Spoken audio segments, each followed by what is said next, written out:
이제 경비업의 허가와 관련되는 얘기를 볼게요. 경비업 허가 그랬는데요. 경비업을 이거를 영위하고자 하는 자는요. 영위하고자 하는 자는 허가를 받아야 된다. 허가를 받아야 되는데 그런데 누구의 허가를 받냐면요.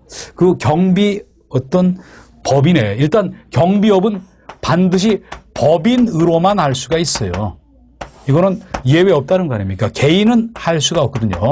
어떤 법인의 어떤 사무소 소재지를 관할하는 주사무소라는 거는 뭐 법인 등기부 등본에 보면은 다 나와 있고요. 이 관할하는 누구의 허가를 받는다 그랬죠? 여기도 조심하시길 바랍니다. 경찰청장의 허가를 받습니까? 아니면 경찰청장의 허가를 받습니까? 아니면 지방경찰청장입니까? 조심해야 되는 게 지방경찰청장의 허가를 받는다는 얘기를 했어요. 그래서 관할하는 지방경찰청장의 허가를 받아야 된다는 거 아닙니까? 조심하세요. 만약 지방이라는 말을 빼버리고 경찰청장 하면 틀릴 거 아닙니까? 제가 한번 예를 들어볼게요. 내가 만약 서울에 법인 주사무소 소재지가 있는데 거기서 내가 어떤 경비업 허가를 받고자 한다. 그러면 서울지방경찰청장 허가.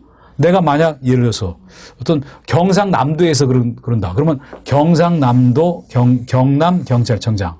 또 내가 어떤 이게 만약 전북에서 한다. 그러면 전북경찰청장. 이런 식으로 그 지역을 관할하는 지방경찰청장. 요 말이 꼭 들어가라는 거 아닙니까? 이게 어떤 빼면서 나올 수가 있으니까 잘 체크해서 보시고요. 또 물론 어떻게 하냐면요.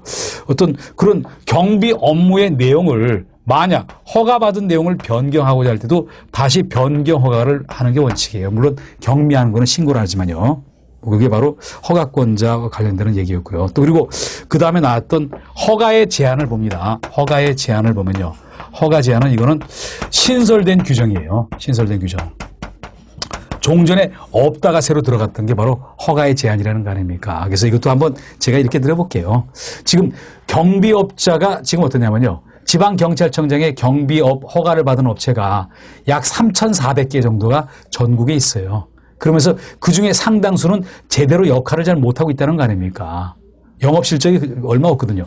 그러다 보니까 뭔가 자꾸 어떤 동일한 문제가 자꾸 생기고 또 어떤 다른 업체가 있는데 동일한 명칭을 갖춘 업체가 바로 들어오면요. 이 회사인지 저 회사인지 자꾸 어떤 혼선을 빚어오를 거 아닙니까? 또 경비원한테는요. 경비 업무 정한 업무 말고 시키면 안 되게 돼 있어요.